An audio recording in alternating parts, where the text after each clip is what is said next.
And we are live with another episode of BS Busters. I'm joined by someone who hasn't been here a long time, but before he introduces himself, we'll let the lady introduce herself, then the person who hasn't been here for a while, and lastly, the person who's been here almost all the time with his pip plump, whatever it's called. So let's go. Ladies, go first. Welcome, ladies and gentlemen, boys and girls of all ages. Welcome to the BS Busters. I am Joy Lemon-Starwood, and it's about time we get to clear some stuff up. All right. And if I'm sounding a little slow, I'm playing Tetris 99. I heard people are addicted to that game. Kenoshi, go. My name's Kenoshi Abominito, and it's glad to be on another one of these BS Busters. All right. Pinky, go. And this is Piggy Dog from Video Game Facts. Hope you don't mind any environmental noises you might be hearing. There. My second floor is getting some final touches for its renovation. All right. Okay, and of course it's me, Mr. Red Fox, owner, proprietor of BS Busters.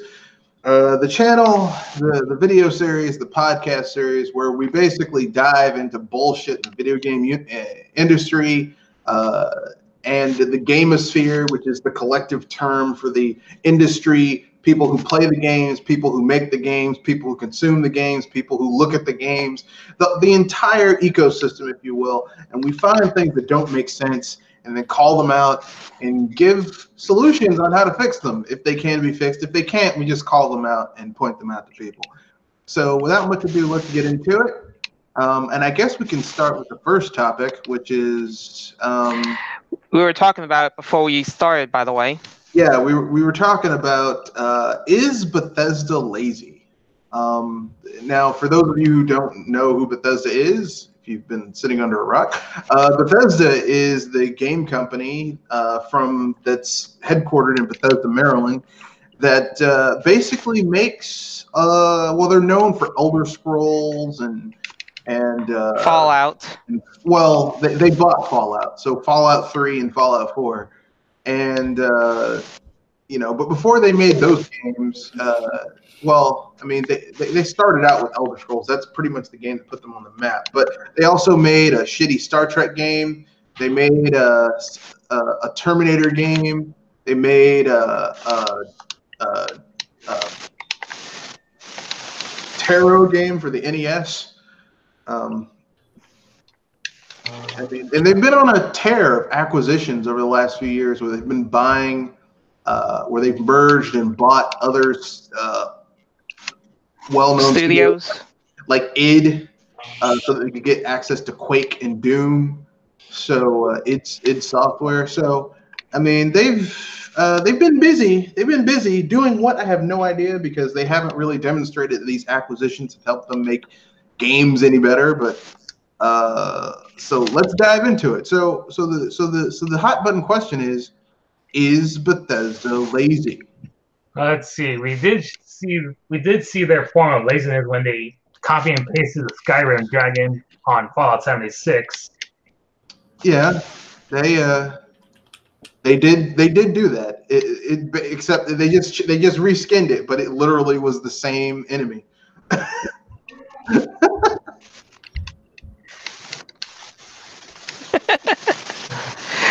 Oh, God, that's going to be a burn. And is the engine for Fallout 77 the same one used for Fallout 4 and Elder Scrolls Online?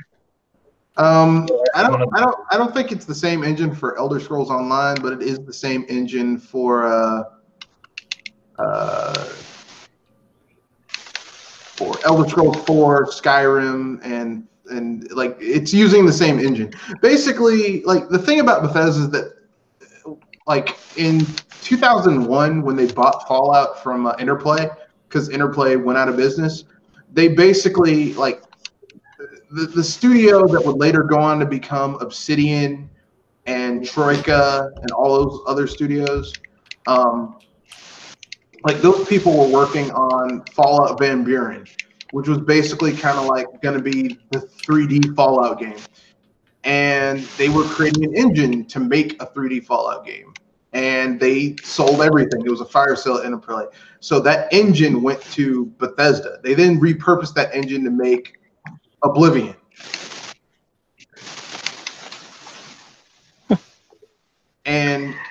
Oh boy. About this, but Oblivion is a notoriously buggy, glitchy game. It's stable now because the modding community basically did a lot of stuff to get that game running. But in short, the mods had to fix it. yeah, but basically when that game came out, it was very buggy and glitchy. Then they took that same engine, they upgraded it a bit, and put it into Fallout 3. And then they took that same engine and upgraded a bit and used it in Fallout 4 and, well, Skyrim. And then they took that same engine and upgraded it a bit and put it in Fallout 4 and Fallout 76 and Elder Scrolls Legendary Edition. So basically, Skyrim Legendary Edition. I mean, basically what I'm saying is this. They've been using the same engine for almost 20 years, roughly speaking. Since they bought that engine in 2001. So, like 18 years. Like, there are people who've been playing Elder Scrolls, like Bethesda games, that are younger than the engine that they've been using to make these games.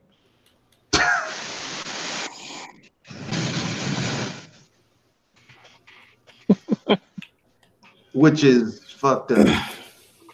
That's all I got to say on that. And I know what some people are going to say. Well, you know, it may be cheap.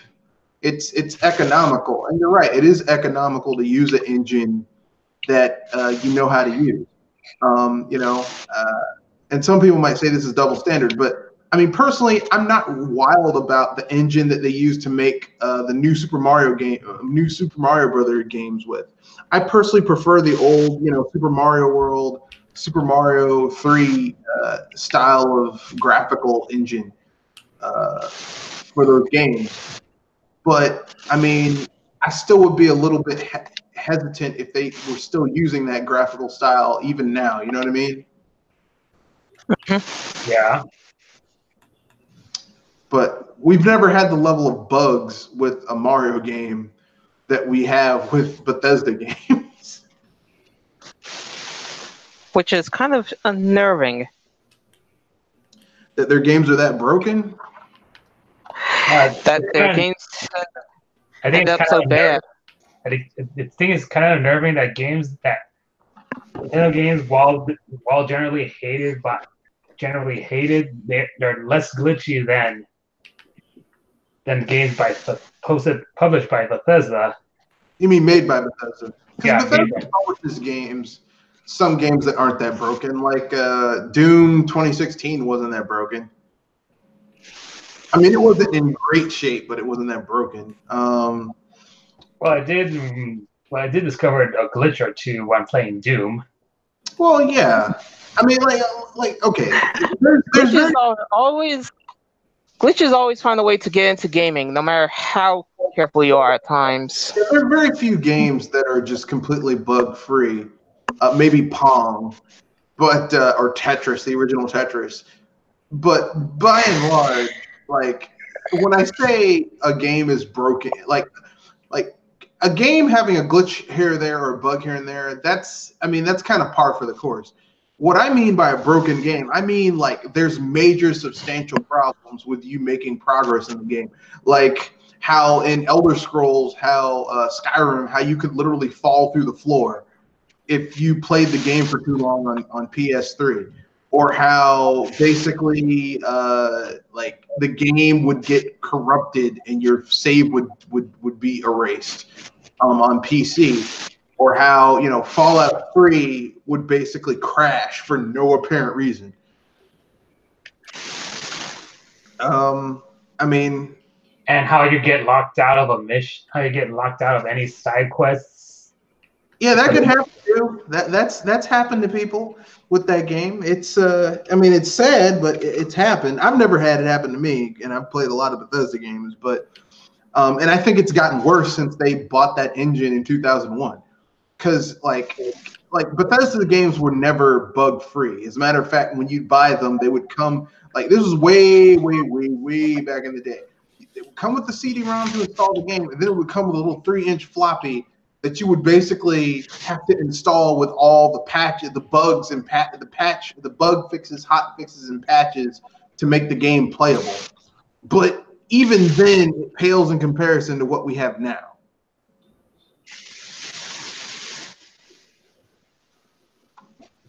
But Kenoshi, you're being awfully quiet. Well, what? I mean, Bethesda just seems like, you know, they just want to make a quick buck. I mean, why did they release Fallout 76? I think they probably released it to fund other projects. Well, And good they luck sent with that game out to die. Less than 500,000 copies. It's and it was reduced from a $60 game to a $30 game. And I think now it's even below that. Yeah.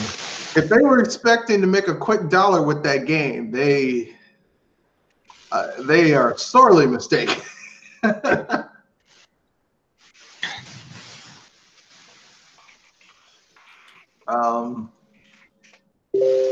We have a comment here in the comment section from Ninsane Gamer, just saying hello. Hello, Ninsane Gamer. Glad Hello. Suppy.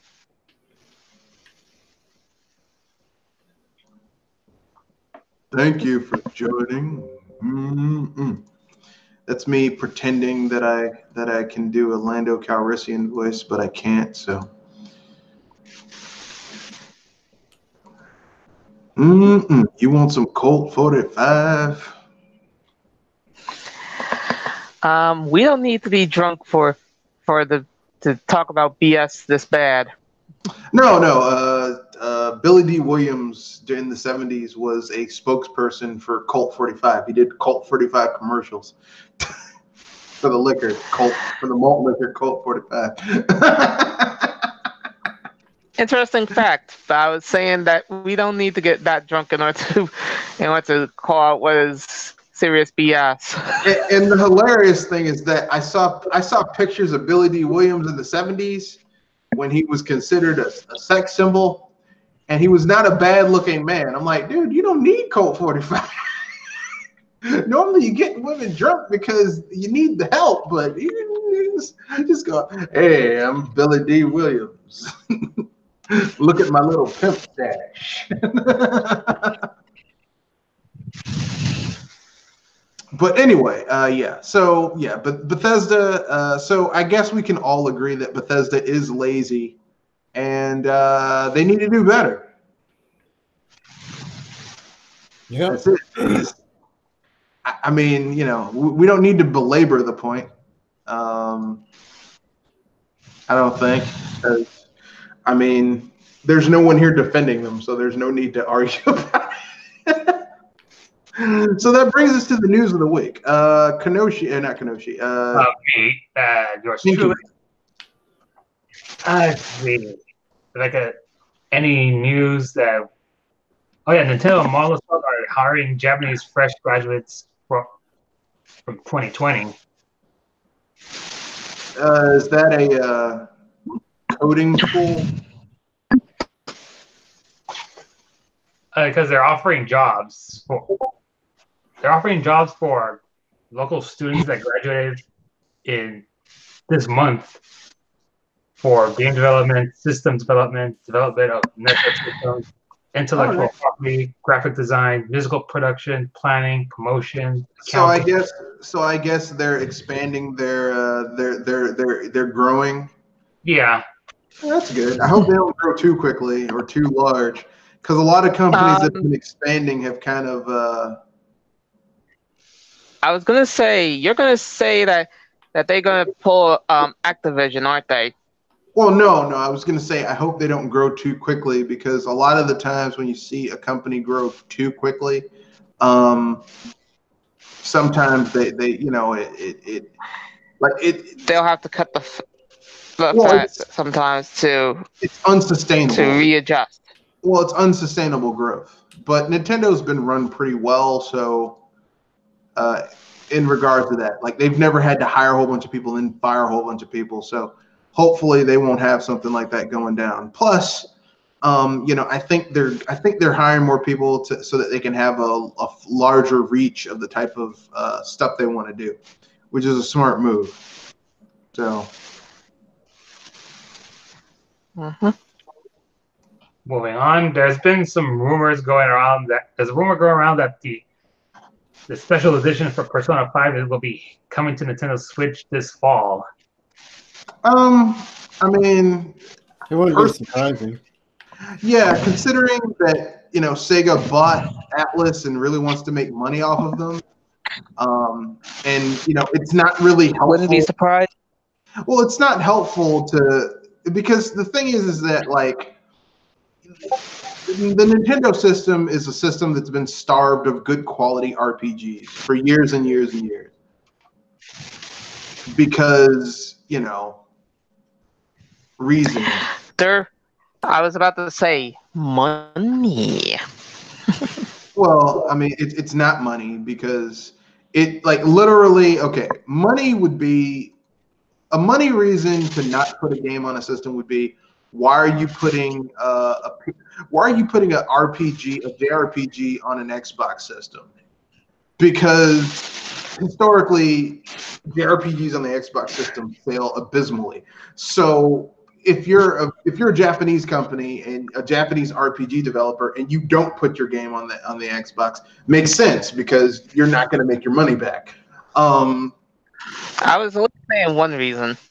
Whereas, with the Nintendo system for years and years and years, like for 3 gens, from the NES to the SNES to for 2 gens, the NES to the SNES, the Nintendo systems were the home of JRPGs. Like if you wanted JRPGs, you had to have a Nintendo system because it just wasn't going anywhere else. And then basically the PlayStation comes along, and for 2 gens, that was the home of JRPGs. And then basically after, the PS1 and the PS2, nothing. Like, I mean, you got a few that came to the PS3 and the Vita and the PSP, and that was it. Like occasionally, like you get like the occasionally, it's like the second string out of the Sony ecosystem was the DS and the 3DS. But you really didn't see JRPGs hitting like a Nintendo home console for a long time, which is sad because, like I said, if someone is a hardcore Nintendo gamer from way back in the day, if they were into RPGs, they owned the fucking Nintendo system because that's if you wanted a JRPG, you had to have a Nintendo system. So it's an underserved market, is what I'm saying. It doesn't make sense that it would continue to be underserved. Mm-hmm. And yet there's also those other reasons, which probably be easy enough to list by an hour. Well, like I said, I personally think that there's some type of underground thing going on where they're still kissing Sony's ass. Even though Sony, I mean, to their credit, they did push JRPGs to a larger market than even Nintendo could with the NES and SNES. But they also abandoned the push to push JRPGs to a larger market. So that's why JRPGs are in the shape they're in now, where they just can't really get a foothold like they used to because Sony stopped supporting them.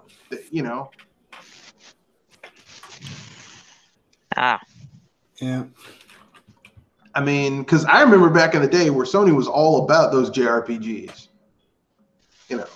Yeah, because they did pretty well on Super Nintendo, so they thought, it'll do well for us if we can get all of them over here. Well, even the PS2 era, you had a lot of JRPGs on the PS2. And I mean, like, okay, not everything could be your Final Fantasies or Dragon Quests, but there were some really good JRPGs on the PS2.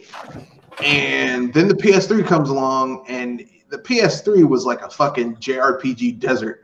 I mean, aside from Ni no Kuni and yeah, everybody just for whatever reason during that era just decided that, well, JRPGs aren't in anymore. It's I remember watching G4 at the time, like, well, JRPGs are dead. They weren't dead. These companies were trying to chase after markets that really didn't exist. The only epic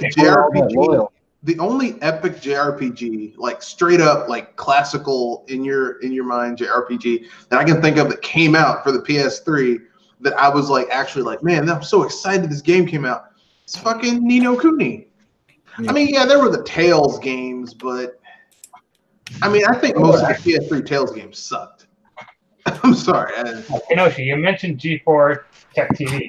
Was it X-Play that mentions how they say that JRPGs are terrible and that they're pretty much a dead genre? Yeah. It's just a lot of these companies, a lot of these Japanese companies, and even Western companies that were still making RPGs at the time were chasing after an audience that wasn't loyal or didn't exist really. Well, I mean, I'm not going to say the Western companies because during the 7th gen you had like BioWare come along with their games, and they had like 3 games that really pushed the market. They had Dragon Age Origins, they had Mass Effect 2, had Mass Effect, the first Mass Effect. Like they had 3 quality RPGs, Western style RPGs. You had CD Projekt Red come out with The Witcher 2, The Witcher 3. Well, The Witcher 3 is an 8th gen game, but I mean, The Witcher 2 was a 7th gen game. So I mean, Western RPGs were coming up, JRPGs were going down, but I don't think JRPGs were going down just solely because they couldn't keep up in the market or anything. I think that Sony, who traditionally through 2 console gens were really pushing JRPGs as a viable genre, just stopped doing it. They dropped them. They stopped it, and instead of going back and saying, "Hey, we have an entire audience that's underserved for JRPGs," because here's the thing, if you give Nintendo gamers quality RPGs, we'll buy them. I mean, you can go to my DS library right now, and I have tons and tons of JRPGs on the DS. From all types of 3DS. Well, the DS and the 3DS didn't have nearly as many. I was saying that because for me, I had good quality number of RPGs for me on there. Yeah, so I mean, some not even JRPGs. Like you had Sands of Destruction from Sega. You had the 3 Rune Factory games. You had with the 4th one being on the 3DS. You had the unofficial sequel to Chrono Trigger, Radiant Historia. You had, you had a lot of. That's a good point because you did have a lot of JRPGs on, like the DS and even the PSP. PSP. That's what I'm saying. Like all the JRPGs were the handhelds. Yeah, they all moved over to the handhelds. Which, I mean, I'm not angry about that, but I mean, there's some RPGs where I just really want to play it on a home console. I want that big screen. We have all the power. Yeah. Like the only big screen epic JRPG that I could think of during the 8th gen. The 7th gen was Ni no Kuni. Like I said, was Ni no Kuni on the PS3. On the Xbox 360, you had Blue Dragon, and then you had Tales of Vesperia and Blue Dragon. Yeah. Blue Dragon, and those games were Infinite Undiscovery and Lost. And those games were doomed to fail because they're on the 360. Yeah, and for some reason, the 360 is trying to put itself up as the PlayStation 2 of its era, and it just wasn't successful. Like, let me put it this way, okay? Putting a JRPG on an Xbox system is like you as a straight man. Well, no, it's like a straight man going into a lesbian club to pick up women. Why? Why would you do that? Like, you literally are in the wrong place looking for the wrong thing from people who don't want you or anything. I was about to say, that's getting on the wrong train, kind of wrong. That is like literally you are in the wrong place. Man, I fucked up. Yeah, you did. I don't know what he would be doing in a lesbian bar. At least with my experience, I don't know about any of your experience. Most of them are kind of unattractive. Oh. Well, I mean, I didn't expect that. Some are, some aren't.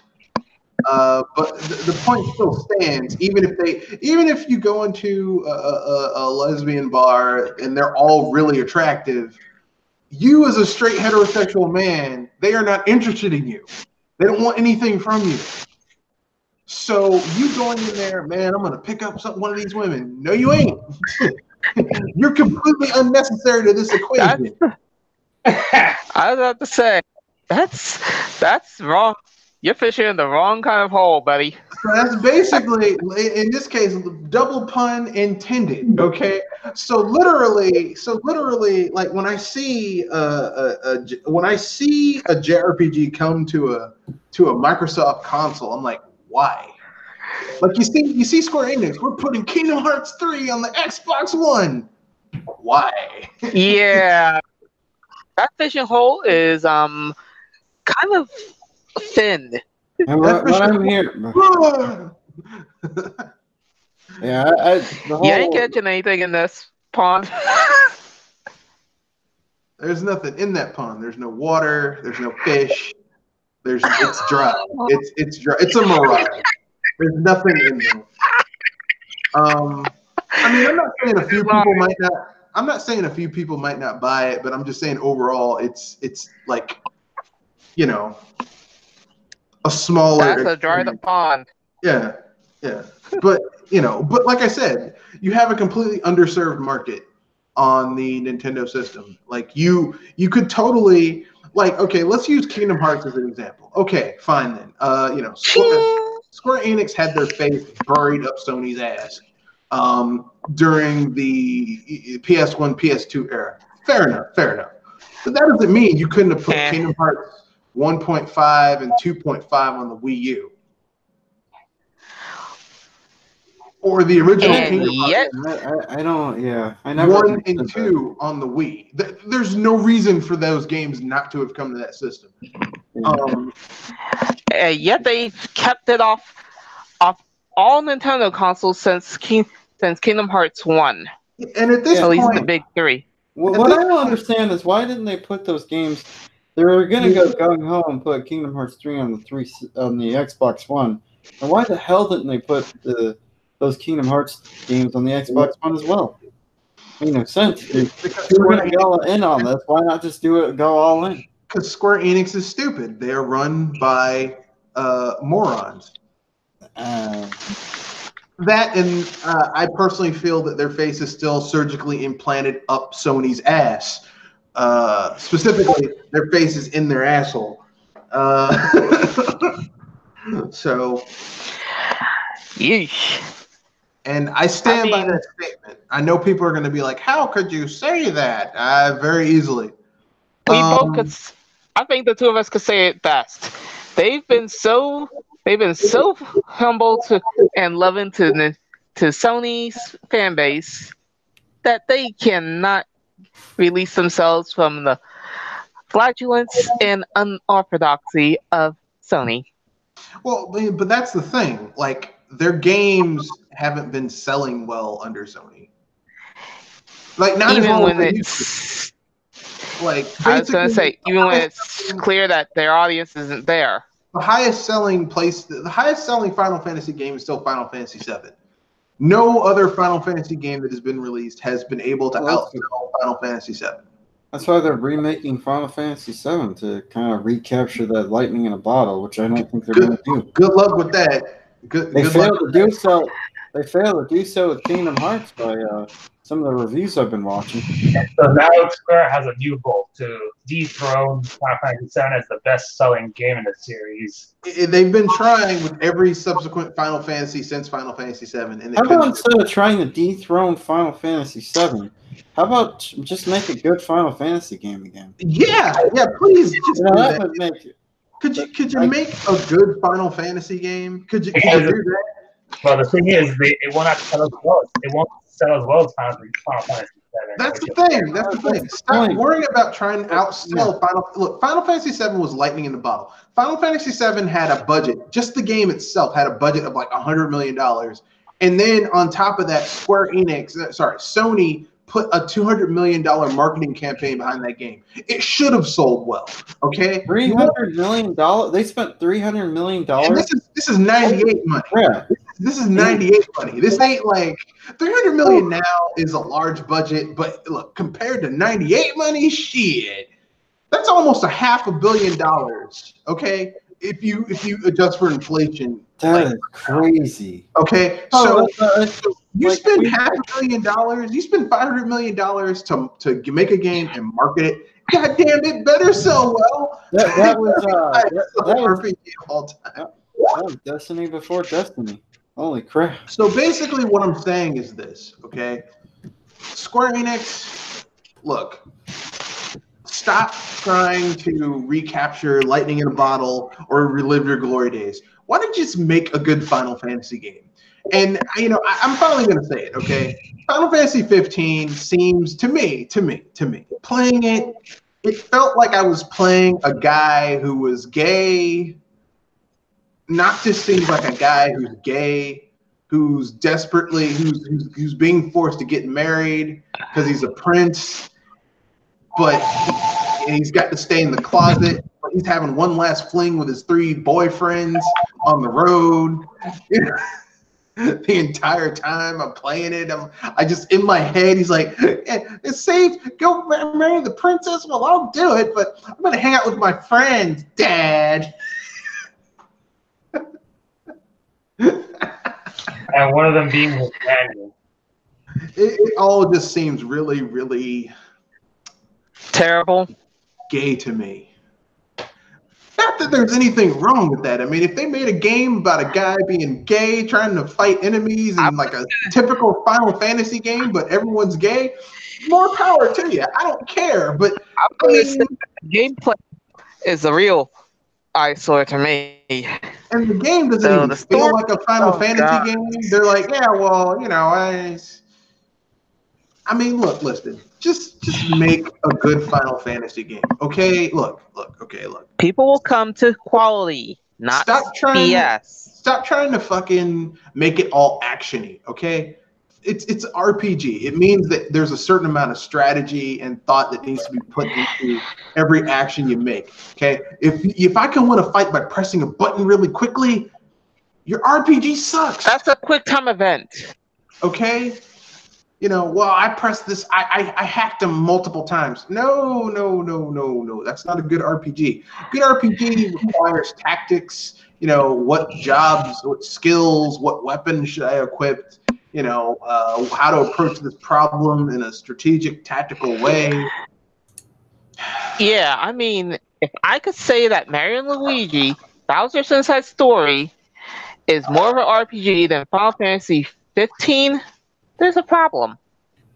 Yeah, and it is, which is sad, but yeah, I'm just saying, just you know, step up your game, Square Enix. Look, listen, okay, take a step back from this like real-time combat bullshit. Okay, if you're gonna have combat in an RPG, the most you should go is like having like the combat system that you have in Xenoblade Chronicles X or Xenoblade Chronicles 2, where it's like you have an auto attack that just automatically goes on while you're fighting, but then you have special abilities that are on cooldown, so you can't spam them. So it's like there's some strategy involved. Like you have to know when to use attacks, when not to use attacks, when to use heals, when to use defensive abilities, when to use offensive abilities, and supplementary abilities. Well, and while we're on the topic of RPGs, going back to Kingdom Hearts 3, again, I was proven right.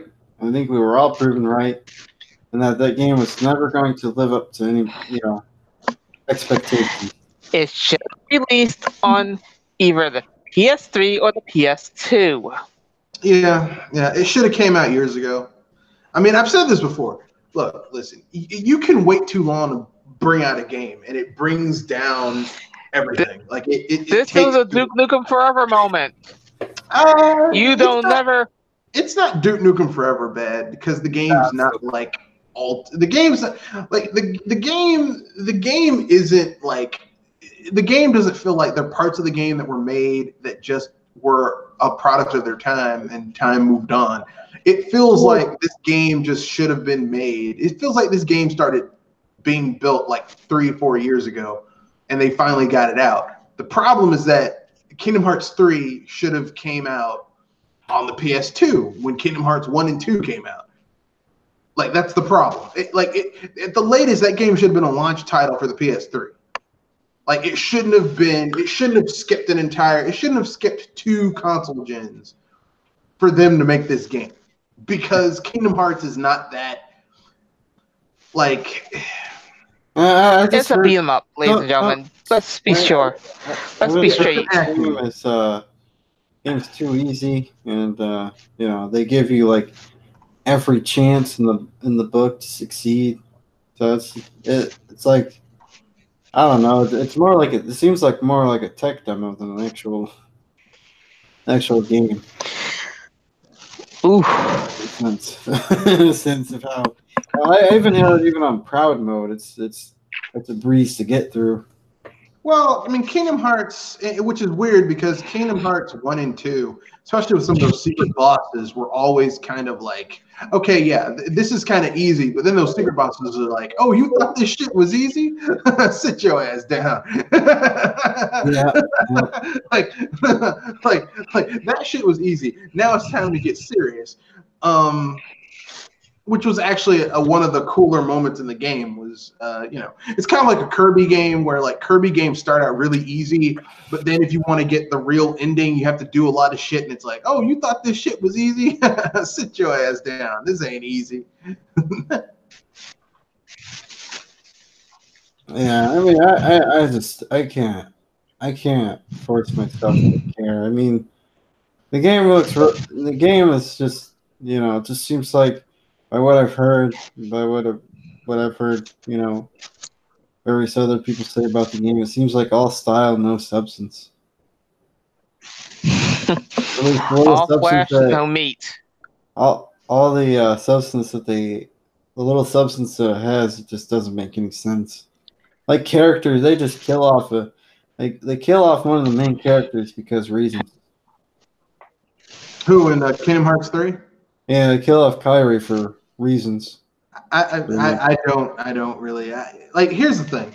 That story is total trash. I'm sorry, but that story is so fucking convoluted and makes no sense. Like, it's and almost you have to follow bad. many games. But Kenoshi, didn't that killing not matter because she got better in the end? It's almost as bad as the story from of Final Fantasy 13. So, but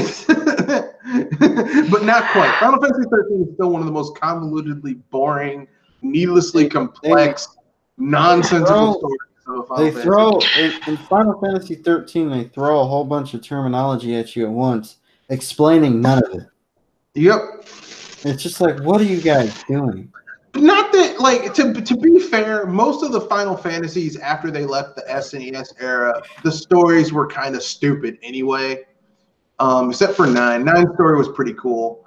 10 story, if you can make it past the whole Titus thing, still not that bad. The story's actually kind of interesting.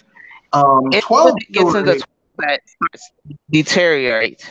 Well, 12 is isn't a Final Fantasy game. It's a tactics game. It's a Final Fantasy Tactics RPG.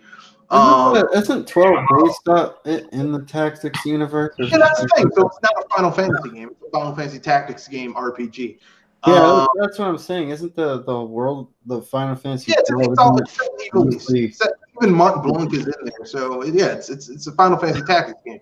So I don't even consider that to be a Final Fantasy game. It's good, and the story is like the story starts out kind of interesting, and then it just kind of falls apart because the main character. The problem with a lot of Final Fantasy games since Hironobu Sakaguchi left is that the primary protagonist is just not interesting. Like, for example, Cloud Strife is not really interesting. What's his name? Squall Leonhardt. Not really interesting. Zidane was kind of cool. Or at least he looked cool. I don't think he was really that cool, but he looked cool. and the story behind them is kind of cool. And then like the main character of Final Fantasy X, everyone thinks it's Titus, but Titus is like a side character. The main character of Final Fantasy X is Yuna. Yuna's cool. I mean, it's very interesting to see a character who basically has spent her life like training to save the world and release the spirits, and to find out everything that she's been doing is a lie. Like to find the very core foundation of your beliefs to be bullshit, and how do you come back from that? That is a very powerful character journey, and how she overcomes that and finds a new thing to fight for, and that basically moves her forward. That's cool as shit. And then they made a follow-up. Yeah, that follow-up. Oh, yeah. They completely and utterly ruined Yuna's character. For me, Final Fantasy X-2, like, if it was made by Hironobu Sakaguchi, feels like his fuck you to Square Enix. Final Fantasy X-2 is a bad dream they all had. It feels like his fuck you to Square Enix. It's like, you're going to fire me because Final Fantasy, the movie, bombed. Fuck you! Yeah, Final Fantasy X-2 is probably one of the easiest games I've ever played. Like the final boss of that game was a joke. Yeah, I played about an hour of that game, and I was like, fuck this shit, and I got rid of it. But anyway, yeah, Final Fantasy. Then you get Final Fantasy 12, which, I mean, isn't a Final Fantasy games, but I mean, the story, like I said, if the game didn't have you playing as Vaughn, it would be a great game. But like, because there's other characters who are more interesting than Vaughn. Like if you cut out Vaughn and Pinello, if the main character was Bosch or Balthier or what game is this? Final Fantasy 12. Oh, okay. Yeah, if Vaughn and Pinello weren't in the game, it would be great. But Vaughn and Pinello bring that whole fucking game down. How are the MMOs? I don't know. I don't play them. 14. Okay. I don't play. I don't think classical single player games should be converted over to MMOs, because that fucks up what the essence of the game is. Shouldn't. I mean, if they're gonna spin those off into an MMO, they probably shouldn't call them Final Fantasy. Basically, yeah. So yeah, I don't know. I don't know. I heard. Well, actually, no. Final Fantasy 11 when it first came out was shit. Like literally like a low level enemy that should have been able to be taken out by anyone. You had to have a party of like 20, 40 people to take it out. One fucking enemy. And that was bad. And we all know Final Fantasy 14 had to be rebooted because it was so bad. Oh, they actually apparently they had to summon a Bahamut to get rid of that game. Yeah, it had to be in the lore. The game, yeah. In the lore of the game, they actually make reference to that, so they're self-aware of how bad it is. Like it was so bad that they just had to. So I mean, like, But anyway, there's the Final Fantasy 13 trilogy, which should be called the trilogy of shit, because it's one big trilogy of shit.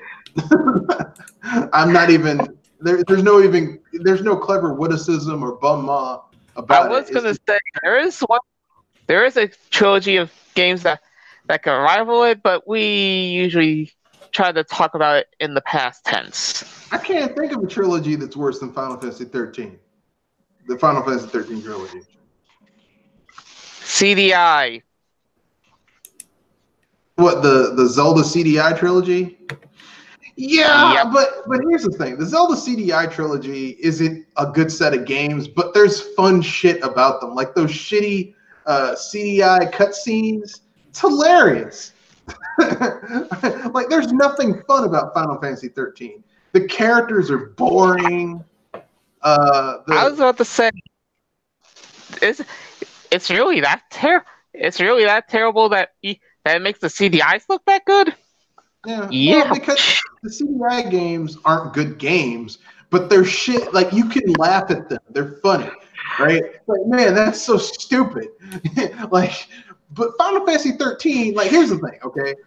Like, you can look at the CDI games and be like, okay, these are not good games, but it's like they're so bad that, like, there are aspects of them that are so bad it's funny.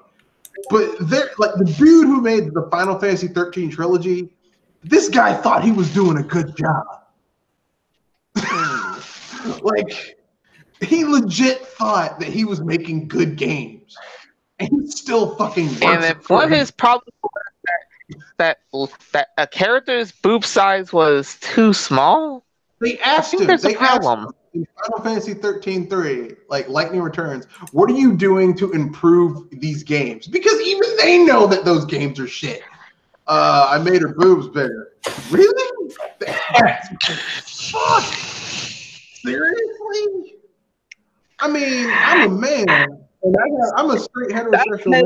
I have nothing against a woman who's bustier, but I've played these games. They are shit. And let me tell you something. Making Lightning, who is one of the most mannish-looking female characters I've ever seen in a Final Fantasy game, making her bustier doesn't change how shitty that gameplay is. You know the. And I even got tasteful. I even got this tasteful images in my head thanks to some of the costume choices that I read up on. I mean, seriously, a costume. No, you were going to say something, Kenoshi. I'm going to let you say it, and then I'll dive in. I was going to say they even had I think in France they had Lightning model a Louis Vuitton purse or something like that. It was DLC for Lightning Returns. Like, you could get like a Louis Vuitton purse, and that was okay. I mean, I guess it's not the weirdest thing. I mean, you had Mario in Mario Kart 8 with those Mercedes-Benz. Cars. Yeah. I mean, that's really odd. I mean, it was just some shitty DLC. The cars were okay, but. I mean, I was just like, and here's the thing. Square Enix just keeps on trying to force, like, for years, they kept on trying to force Lightning down people's throats. You're like, Lightning's really popular in Japan. No, she's not. No, they just have to pay for that stupid engine they spent so much money on. They just keep on down our throat. They just keep on trying to cram that bitch down people's throats. Oh, they love Lightning. No, they don't. Like, the three most popular characters in Japan from Final Fantasy for them is I'm not saying, when I say the top three, I mean like they've all at different points been number one. Cloud Strife, Yuna from Final Fantasy X, and I want to say either Terra or Tifa? I want to say Terra. Yeah, Terra from Final Fantasy VI. That's it. Those are your top three. Those are the most popular characters in Final Fantasy and in they're Japan. From the era. And hint, at least most. Those are the motherfuckers made by Hironobu Sakaguchi. Okay? Hint, Square Enix. But no, they're just going to keep on trying to cram Lightning down people's throats. Yeah, man, Lightning, she's fucking awesome. And now they're cramming Noctis down our throats. Yeah, that's not gonna work. No. Him and his. I'm telling you something. Square Enix wants to make Noctis look. Just make him gay and make his three friends gay, and they're four gay guys on a gay road trip to have weird gay sex in different places. And just make them gay icons. Look, they'll be popular with a social group. People will watch that shit. I mean, they already look kind of gay. They look like anime characters. No, they look gay. They don't look like anime characters because they're drawn in a photorealistic style. They look like a bunch of guys cosplaying as anime characters. How about that? Noctis looks kind of gay to me, so like all of them look kind of gay to me. So I'm just saying, just take the rag off the bush and just declare they're all gay. Make them gay icons. Make them like Madonna, like, you know, a gay icon. It's shared. I mean, that's You're guaranteed. just pulling off the band. That's guaranteed to get you some money, Square Enix, since you want to get paid. Look, there you go. Boom. Gay icon Noctis.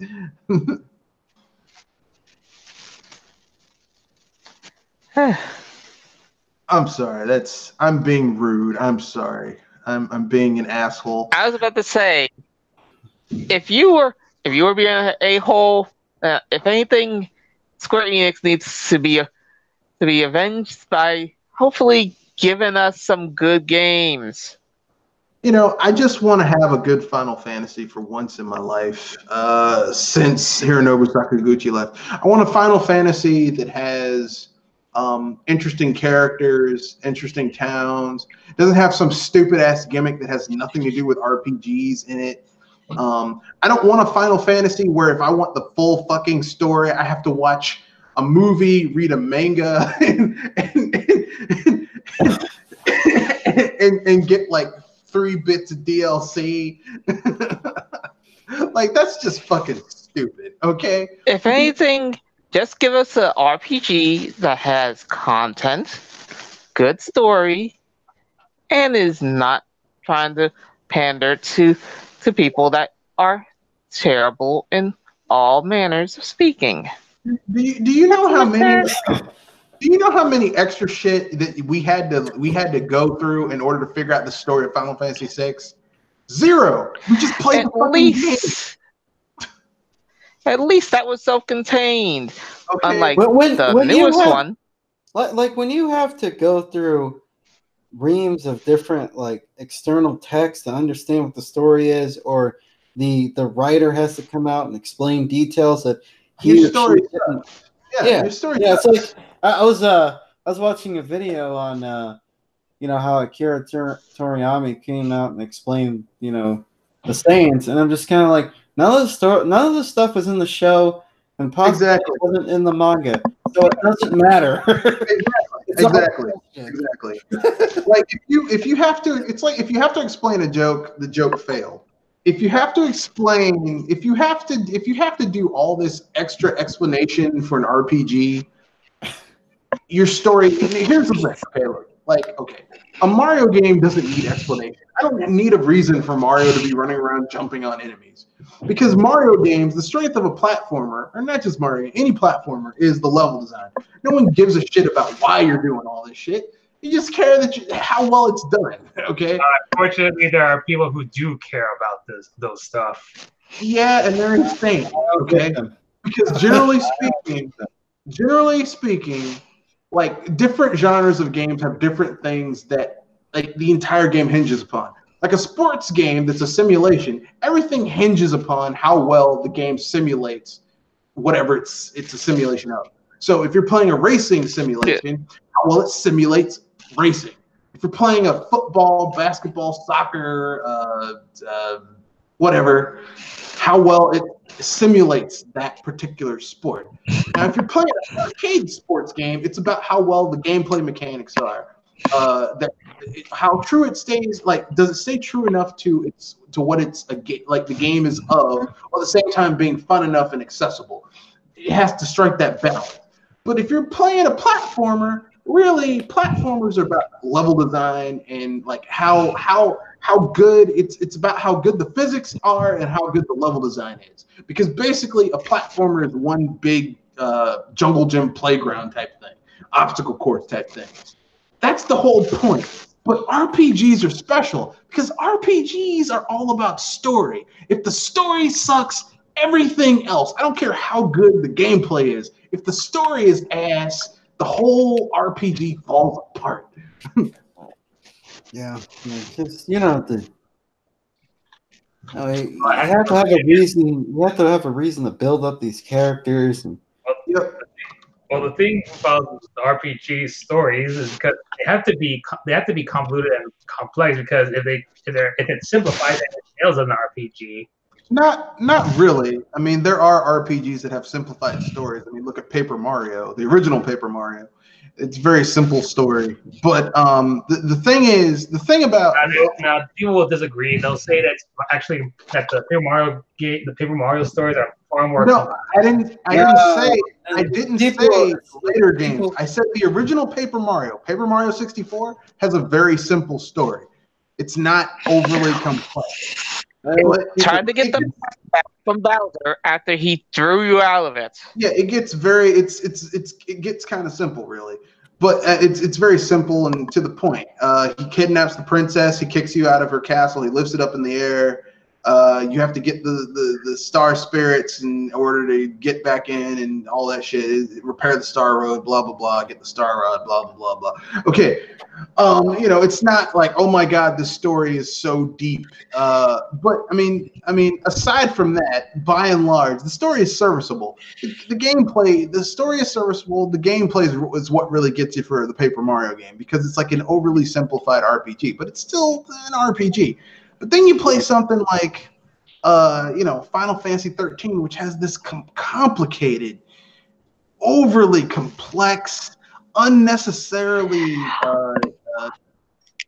tangential, metaphysical it's so bullshit. Full of, and it's like, it's dude, so full of that, whoever wrote that you need to cut all that stuff. Whoever was the scenario writer, like, someone should have went into his office while he was writing this shit and said, dude, why don't you crawl out of your own ass, erase all this shit, and write something that's easier for people to understand. If anything, we have to blame the current consumer, the current gaming fan base, because they're so spoiled of really good stories and video games that they expect long running game franchises to evolve their storytelling to be in the same category as movies. Yeah, but that's the thing. We had good stories back in the day before all this shit came out. Like, Final Fantasy IV has a good story. Final Fantasy V, the story is not as good as 4, but it's relatively good. Final Fantasy VI has an epic story. Final Fantasy VII's story is pretty good. I mean, the motivations of the villain is shit, but I mean, the thing is, the same gamer base I'm referring to grew up with those games in the 90s, and they expect more of the same. And that's the thing. It's like, we had quality back then, and now the quality's gone down. Like, you can't compare the storyline of Final Fantasy 13 to Final Fantasy 6. They're not the same. Like, Final Fantasy 6 story is relatively easy to understand. X amount of years ago, the Empire invaded the land of the Espers, of the Espers. The Espers are these magical beings that are the embodiment of certain magical things. Like, Ifrit is the embodiment of fire. Shiva's the embodiment of ice. And Maduin, he was the embodiment of chaos magic. And unfortunately, when the Empire invaded, the Espers managed to fight them off. But a human woman got kind of locked up in there with them. And she and Maduin hooked up and had a kid who's half human, half Esper. Her name was Terra. The Empire later invaded again, managed to get all the Espers and convert them into magicite, which they used to imbue some people with magical powers, basically turning them into Maginites. Maginites. However, here's the problem. Doing this to people who aren't, used to it, there's a chance that it might drive them fucking crazy. Like it did to Kefka. Yeah, it'll drive them fucking crazy. So they also use the Magicite in order to create Magitech. So Magitech armor, Magitech missiles, Magitech weapons, Atma weapons, Atma swords, Atma weapons, Atma armor, all types of cool shit. All of this so that the Empire could increase their power. All of it was for power. Meanwhile, you had Kefka going more and more insane with each year. So the story opens with this poor young girl who's half Esper, who's been brainwashed to do the bidding of the Empire, going into this town where there's apparently an Esper that's been encased in ice that they're going to get so that the Empire can increase their power. And that's the start of the story. The entire story is basically, half of it is the Empire trying to they want to get this power so they can open up the world and open up a portal to the world to where like the gods of magic live, and basically take over the world. Now, unfortunately, the Emperor, his right-hand man, is batshit crazy as hell, Kefka, who says, "Why should I serve you when I'm more powerful than you?" He kills the Emperor, changes the alignment of the gods of magic, making himself the god of magic, and says, "You should need to worship me." And when people don't, he gets mad and starts destroying the world. He's a villain who actually succeeds at taking over the world. And so the second half, at least, no, he succeeds. He does what he wants to do. He becomes the I'd god. say He for a becomes. while, he may have won, but he doesn't keep that power for too long. Well, I mean, we don't know how long the time period is between after Kefka becomes god of magic, because he is a god of magic. We don't know how long, how many days. But the point is that a villain who actually succeeds at his goal. And the second half of that game is just you trying to get you got to get your crew back together. You're trying to get enough. You're trying to power up enough to take on a guy who has now become a god, who's insane. It's fucking awesome. It's basically the plot for Avengers Endgame. The villain has won. What do you do now? That's basically Final Fantasy VI. And so basically, you do some side quests where you find out the backstory behind a lot of characters.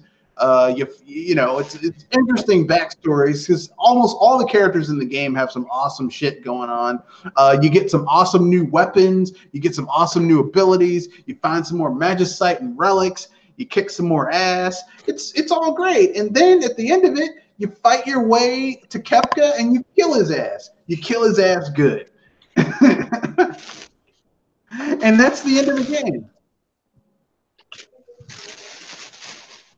And Final Fantasy IV had a more straightforward story, but it was still really good. Have you guys talked about the crazy season pass for Dead or Alive 6? Oh, no, we haven't yet. No, we have not. We have not touched it. What news do you have of the crazy season pass for Dead or Alive 6? Well, the price for Dead or Alive 6 season pass 1. This is season pass 1. Is 92 smackers and 99 cents. Who makes Dead or Alive? Koei? Hold on. Let me see if I got this straight. Who makes Dead or Alive? $59 game.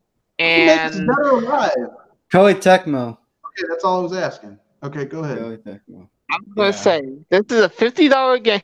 I mean, this is a $60 game, and the first wave is $30. And the season 1 pass is only contains 2 additional characters, and both of them being from SNK. One is Mai Shiranui, and the other is currently unknown. Oh, here's my question. Dead or Alive has kind of become like Dead or Alive back in the day, when it was on the Xbox, in the Xbox 360, was kind of like a more arcadey. Like its big thing was that you had really well endowed women beating the shit out of each other, and you had that whole like you could, instead of having a ring out, you could kick someone out of the ring, and then you go to another ring. That was the big thing. And Mai Shiranui is a DLC character. Beach volleyball. Is she going to be as well endowed in 3D as she is in 2D? is my question. I'm not going to get the game, but just for research.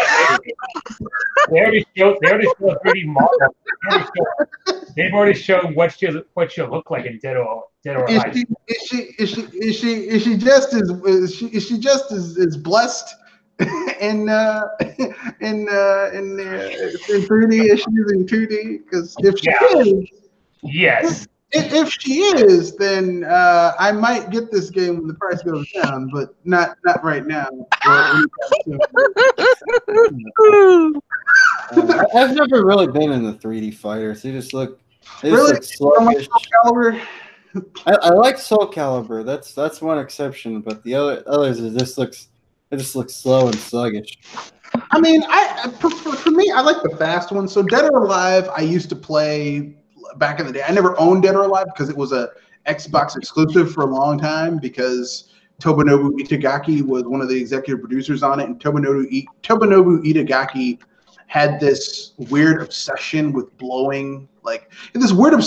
making certain games exclusive to the Xbox. I don't know why. It's the reason why Ninja Gaiden, the reboot, was like exclusive to the Xbox 360 and the original Xbox. I was like, why? But whatever.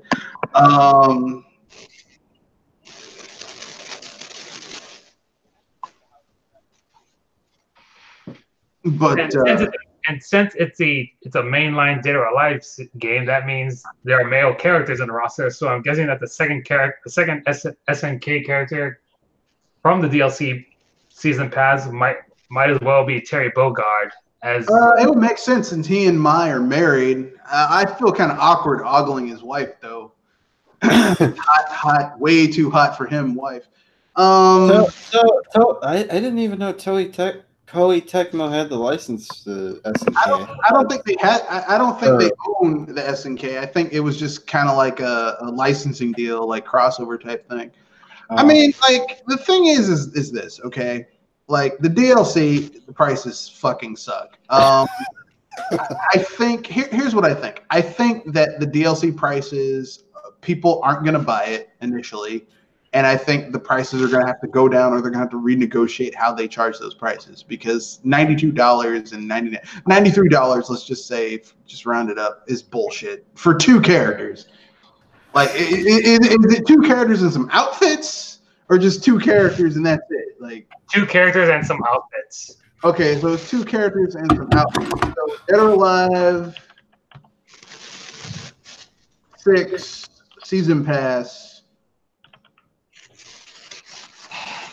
So this is without the game. This is just the season pass. So you have to buy the game, and then you got to buy the season pass. So it's $93, and this is the first one.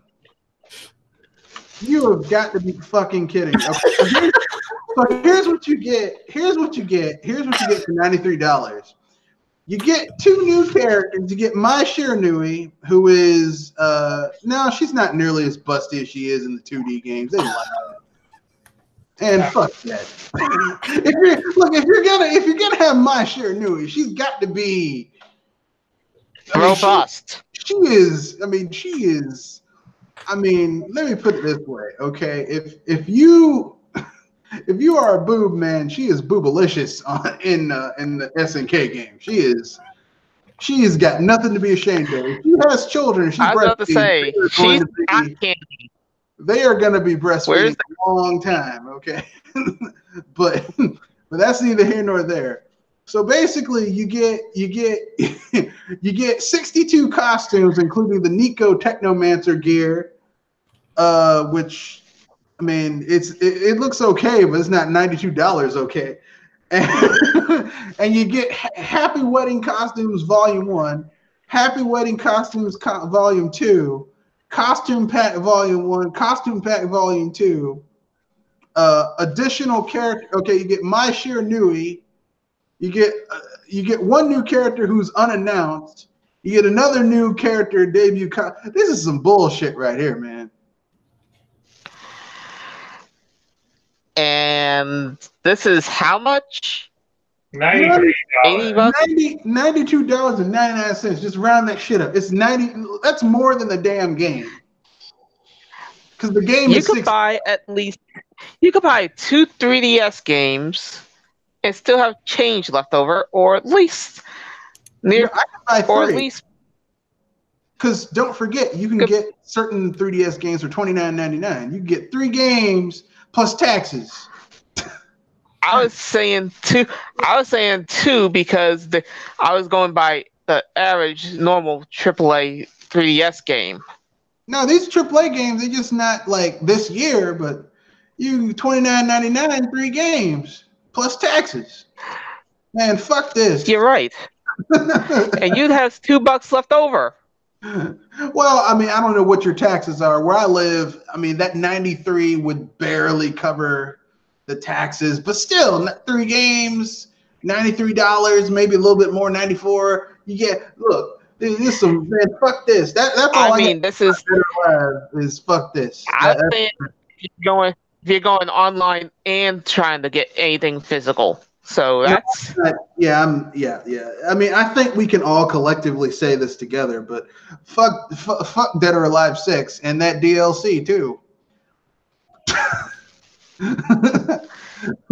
Yes.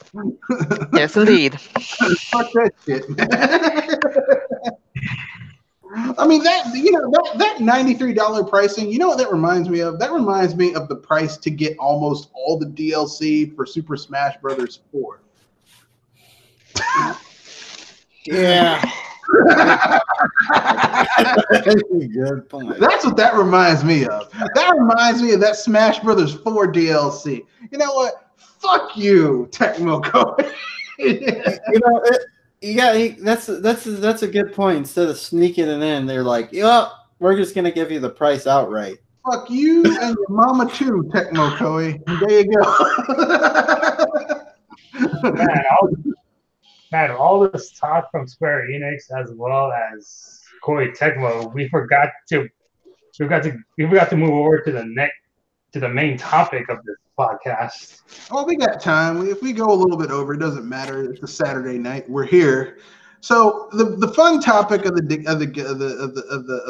podcast, the fun topic of the podcast is, what is my dream game? Now, when I say my, I don't mean mine. We're going with Pinky Don. He mentioned earlier an open world Looney Tunes game in a podcast a few weeks ago. I think it was with RPG elements. With RPG elements, and I thought, damn, that's an idea I had too. So now we're gonna flesh that shit out because that's really fucking cool. Open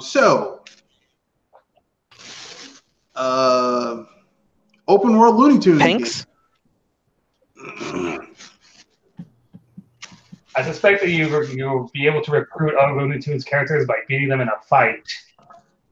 That works, or just doing side quests. Like, I know that most of them will be optionals, whereas others are mandatory, like the more key important Looney Tunes, like Elmer Fudd, Porky Pig, Sylvester the Cat, Tweety Bird. So is this open world? Is this isometric or 3D? Because it'd be a lot easier to recreate the art style on the isometric. Not really. If you did an open world like typical thing with cell shading, you could make them look as typical. And then I just remembered something. There is a Looney Tunes mobile game with RPG elements. Yeah, but I'm thinking an open world with with cell shaded graphics, kind of like Dragon Quest 8 or Dragon Quest 11, but it's cell shaded, and instead of how normal RPGs have classes or job changes and shit like that, instead of that you have different eras of those characters. So maybe when you first get them, they're old school when they're original incarnations. But then later on, they get different versions of newer versions of those characters. So you could get Bugs Bunny, old school Bugs Bunny, who doesn't really have a lot of powers or anything. But then you get classic Bugs Bunny, which is the one that most people know. And then you can get a Hunting We Can Go Bugs Bunny. You can even get oddly hot transvestite Bugs Bunny. Can we also get Big Chungus Bugs Bunny as well? Excuse me, who? Big Chungus. I don't know. Yeah. Basically, it's a fat Bugs Bunny. Never heard of it. Have you been living under a rock? Probably. I think it's best that he doesn't know. Yeah, probably. I mean, Jewel knows exactly who I'm talking about. I mean, personally, is this an official character? Or? Yeah. It is an official thing. It was done in animation, and trust me, it's not the best of. Was it done from quality. Warner Brothers Animation or? Yeah, it was done by Warner Brothers Animation. All right. Like decades ago. Maybe like as a joke character, but yeah, you could have like oddly hot transvestite Bugs Bunny. You could have Super Bugs Bunny, where he gets like the special like enhanced Costume. carrots. It turns him into like a Superman analog. You could have Daffy, like a classic Daffy Duck, like old school original Daffy Duck. Because believe it or not, Daffy Duck's actually older than Bugs Bunny. I posted an image of what Big Chungus Bugs Bunny looks like. Oh yeah, I remember that. That was that's yeah. That's not really Chungus. That's just like that's I know the cartoons that Plentiful. Yeah, he's just kind of fat. I ate too much. But yeah, you could have like classic Daffy Duck, and then like you could have like old school Daffy Duck, and classic Daffy Duck, and then like Duck Dodgers Daffy Duck, who like his weapon is he pulls out a gun, a ray gun, but there's a chance it'll backfire on him. You can have greedy Daffy Duck, who just like pulls out a club, just beats the shit out of people. He gets money from them. You know, I'm a craven little coward, but I'm a greedy craven little coward. Let's see. You could have Taz, the Tasmanian Devil. He doesn't really have outfits. He's the same character all the time. Let's see, who else? You could have Gossamer, the monster.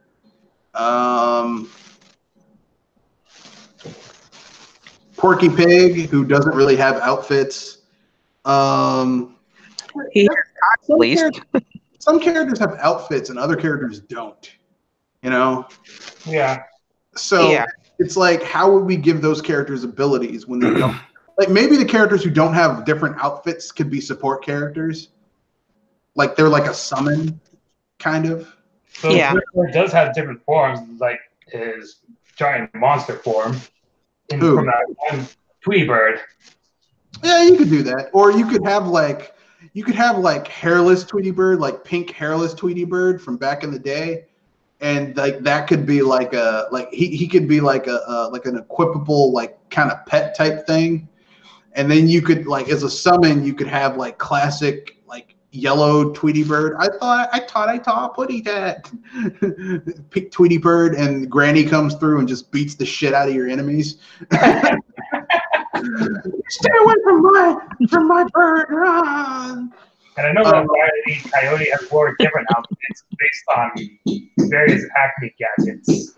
No, I think I'm gonna switch up Wiley Coyote because he hasn't had a break.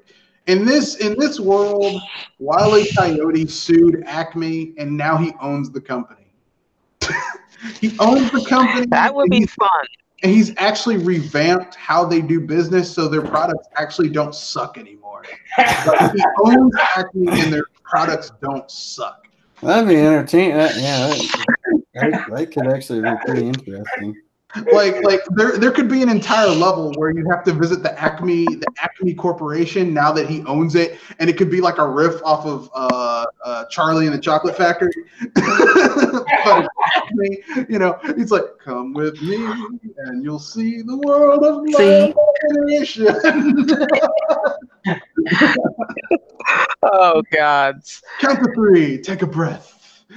Come with me. I think that could totally work. That could be like an entire area where like once you're there, like better Acme products appear in the stores, and you can like new shit comes in, like better Acme hammers and Acme bombs and Acme portable holes and stuff like that.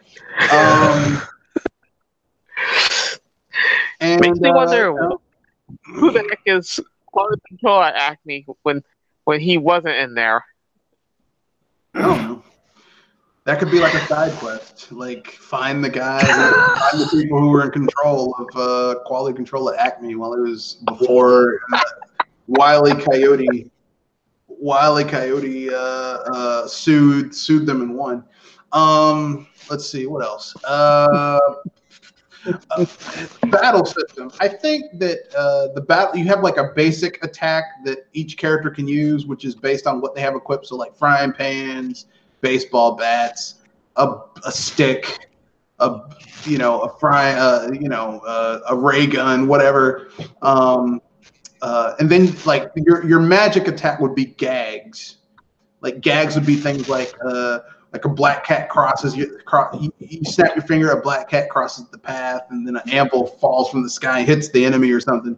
And gags would be based on your magic, as it were, would be ink, because you're a cartoon character. So ink. That would be interesting, since if anything, I can only imagine how much ink, how you represent the ink system of sorts, because some of those gags would be pretty funny. Yeah, it would basically be like, that would be your MP, would be ink. And as basically you use your ink, it goes down until you have no ink left. And then you can't use any of your gags. Your health would be like a visual thing. Like the more damage you take, you lose your color as a character. Like, or if you're a black and white character, you begin to fade a little bit and you just see the outline. But if you're a colored character, like an inked character, you basically just start losing your color. So it's a visual representation of your health instead of a physical representation of your health. Because these are cartoons. Here's a question: should we add guest characters who aren't from Looney Tunes? Like, should we add Tiny Toons? The Tiny Toons, I would say, would work, but they're owned by Warner Brothers, so yeah, they weren't bad. Tiny Toons, as long as they're within Warner Brothers world, I'd say they can be looked at least. I mean, I would love to see the Warner Brothers and Warner Sister Dot interact with Bugs Bunny and Buster Bunny. Yeah, the Animaniacs. I might probably include Freakazoid as well, since he Freakazoid. Since he also appears in Animaniacs in a cameo. Freak it out! And I heard a joke from that show a couple days ago. It just had me cracking up because I was like, man, how did that get past the censors? Oh, there's tons of jokes. There's tons of jokes from Animaniacs and even Tiny Toons and Freakazoid, where it's like, my God, this was when cartoons were still kind of smart in the 90s, and it's like, God, this is not appropriate for kids. Like the whole episode where the Animaniacs meet Beethoven. And he's like, I'm a pianist. Like, what? What did you say? I told you I'm a pianist. Okay, we're going. Good night, kids. Well, the thing is, as a kid, he's like, no, I play the piano. You say so. Yeah, it's just. Or we need to check for fingerprints. And she's like, what? She's holding prints. He's like, no, fingerprints. I don't think so. And she throws him out the window.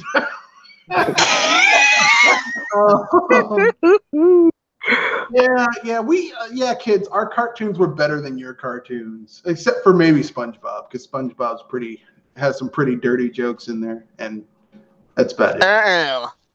Yeah, I mean that's as a kid, you don't pick up on this stuff. So. No. When that's really good cartoons, because people forget that cartoons originally, back in the day, showed before a movie.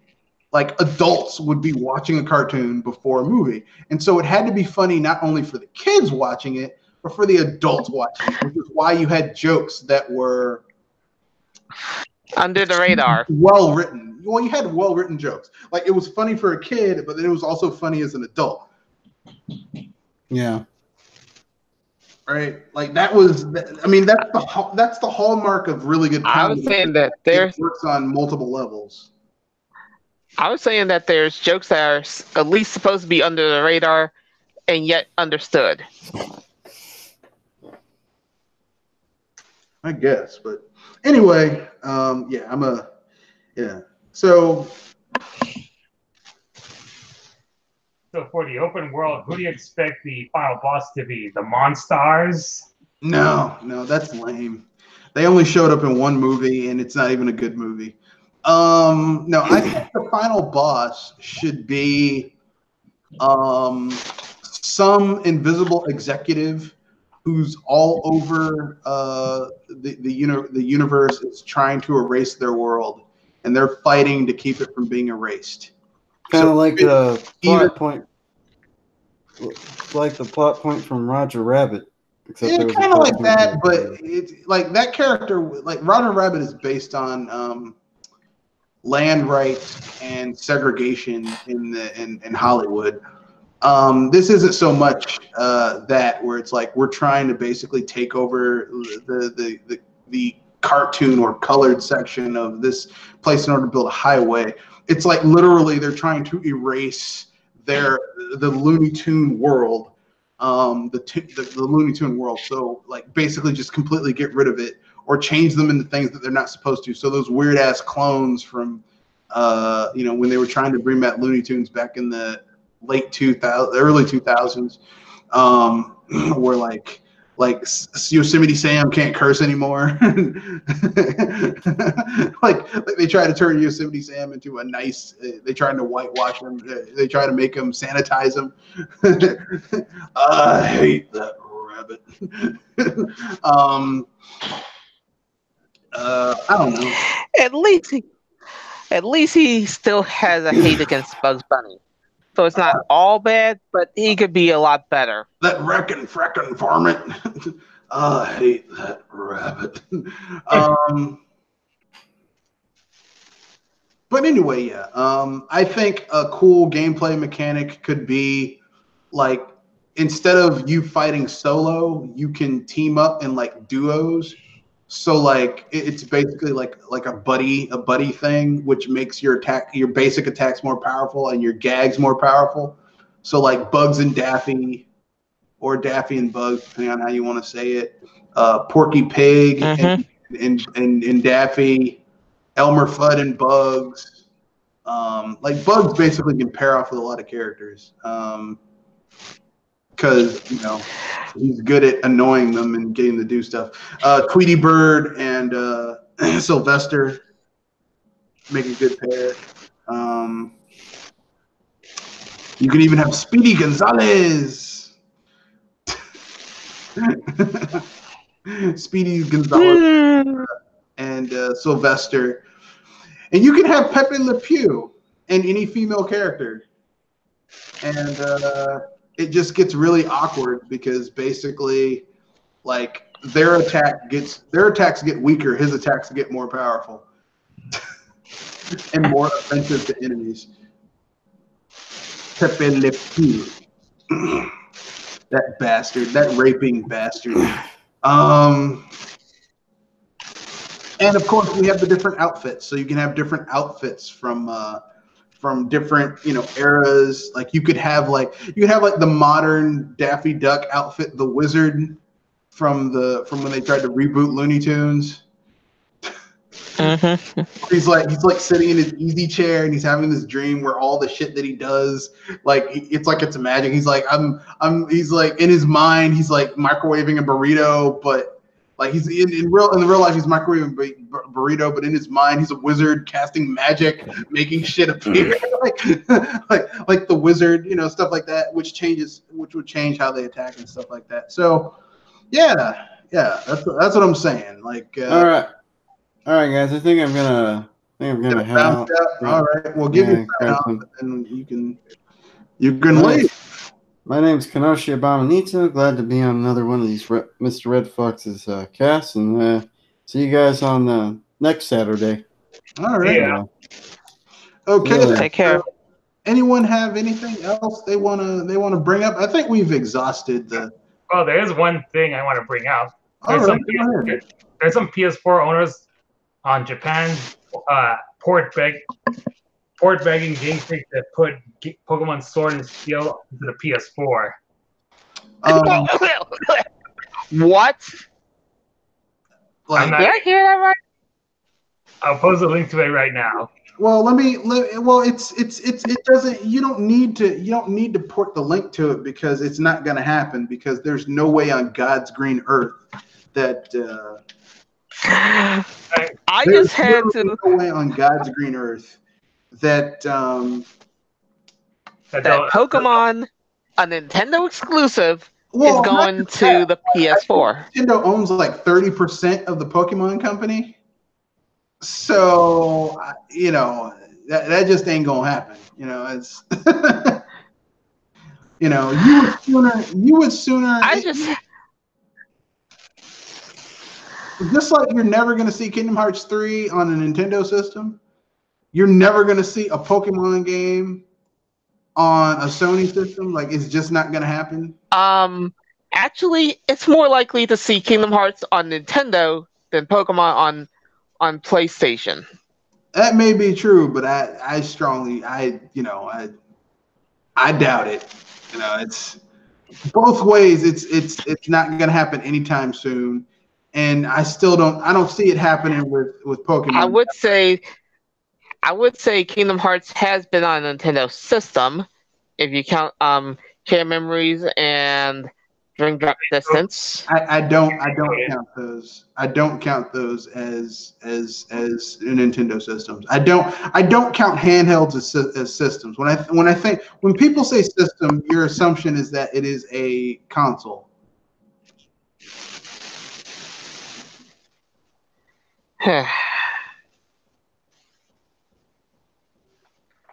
So yeah, that's pretty much it from my side of the gaming news.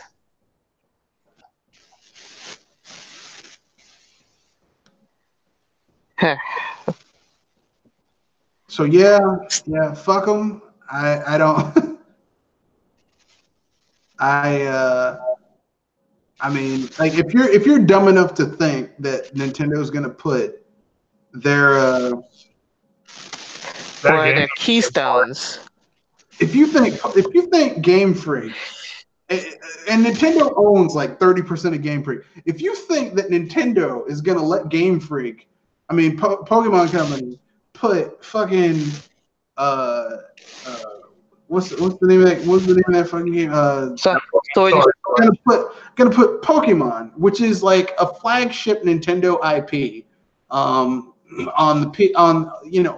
their home and portable handheld. On their handhelds. If you think they're going to put one of their core franchises on their look, they aren't Microsoft. That's what I forgot to bring up, the Xbox Game Pass. But we'll save that for Wednesday's podcast. So basically, I think we can all say just fuck them. They're high as kites if they think that can happen. Yeah, they're smoking every drug on planet Earth. And I didn't say Earth, I said Earth. Like Will Smith did in Independence Day. Welcome to Earth. You got to be. I don't know what it is, but it's got to be some good shit. That's all I got to say on that. Got to be some good shit. Because people on air don't come up with shit like that. The people port begging for Sword and Shield on PS4 are either trolls or idiots. I think they're idiots. I was gonna say both, because you gotta be dumb to not know what an exclusive is, and then you have to be a troll to still do that stunt. All I got to say is this: just buy a fucking Switch. It's $3.99. Buy a Switch and call it a day. All right, just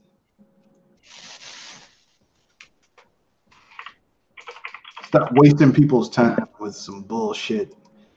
Can you put? That's like going to a restaurant and saying, "Hey," that's like going to a restaurant. That's like you going to Burger King and saying, "Hey, I know you guys have quarter pounders with cheese. Not have what's the big thing? Whopper. That's big. That's like going to a Burger King and saying, "Hey, can I get a fillet of fish and a Big Mac?" We don't sell that here. Well, God damn it! I want a Big Mac. There's Burger King. We don't sell Big Macs here. I don't give a shit. I want a Big Mac. That's basically look. If you think that Nintendo is going to put one of their flagship franchises on a competing system, you are either brain damaged or you're stupid. Okay. And I'm going with brain damaged.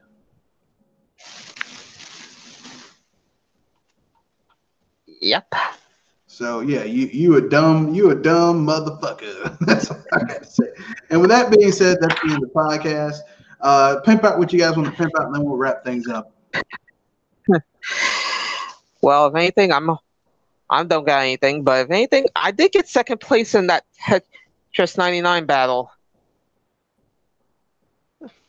Well, I just recently posted a new article at Video Game Facts, which is one of my latest entries in my PC Nostalgia series, where I talk about PC games I played in my childhood, and it's about the Living Book series, where it's basically like point and click interactive storybooks of.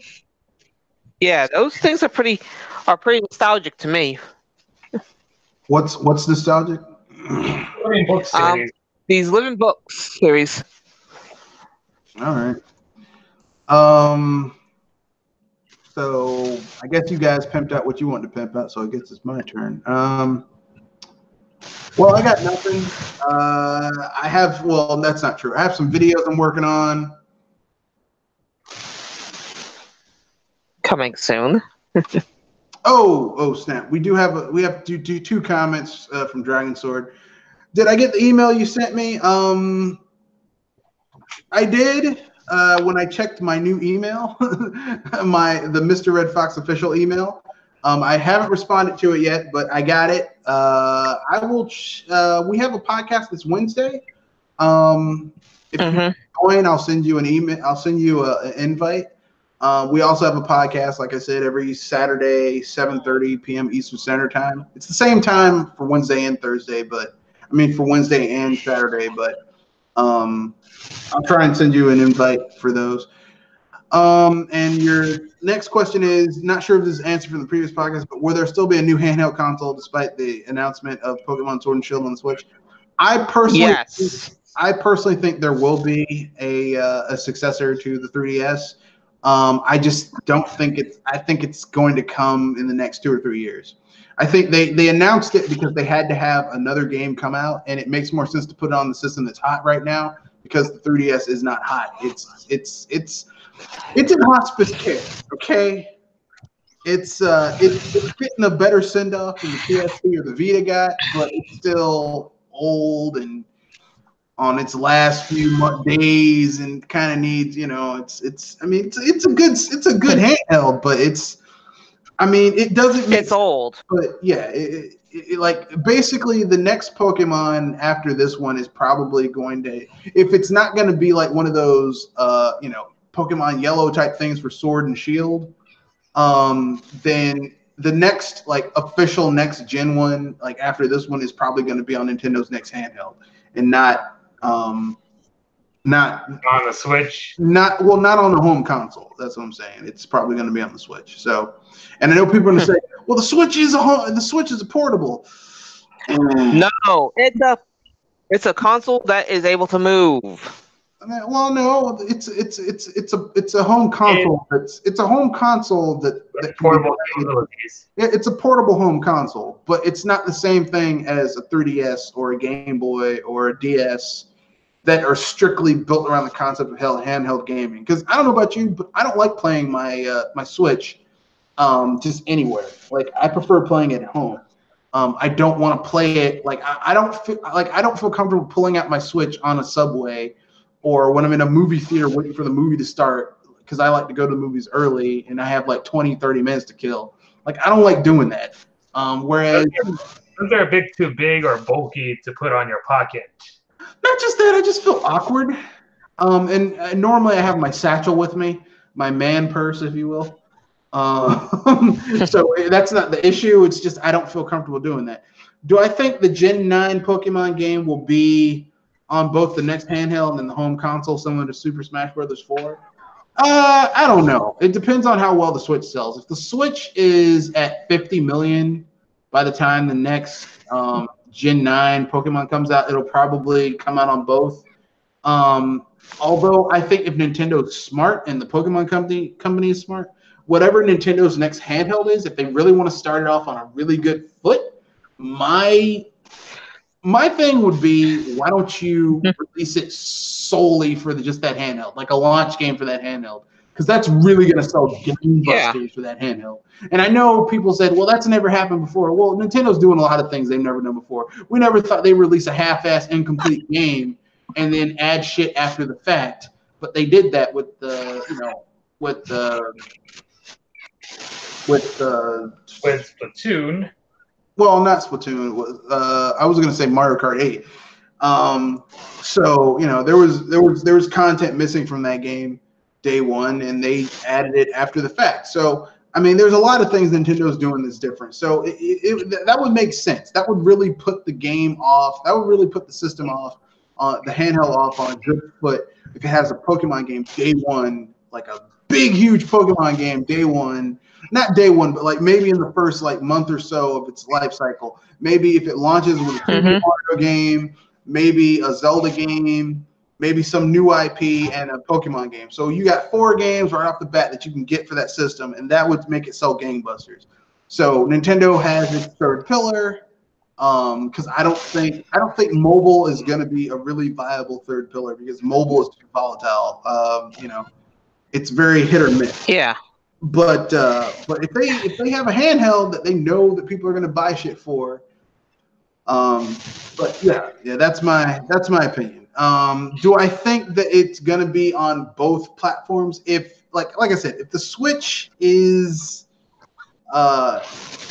has a big enough audience, it makes sense. But I think it would be better just to have it be on that handheld if it comes out for Gen 9, rather than trying to cater to different audiences. But that's my opinion. That's the end of the podcast. I would love to answer more questions, but we've gone over time by a little bit. So remember, rate, comment, share, subscribe. You can reach me at at Matthew Wesley at Mr. Red Fox 91 on Twitter. You can also reach me at Mr. Red Fox BSBusters at gmail.com. That's the official Gmail. So you can leave questions, comments, topic suggestions for future podcasts. And remember, we have 2 podcasts a week, one on Wednesday, 7:30 to 8:30, and one on Saturday, 7:30 to 9 o'clock. Sometimes we go a little bit over, but fuck it. It's extemporaneous sometimes. So with that being said, that's the end of the podcast. Thank you, and have a good day. And remember, fuck Sony. Type responsibly. Good night, everybody.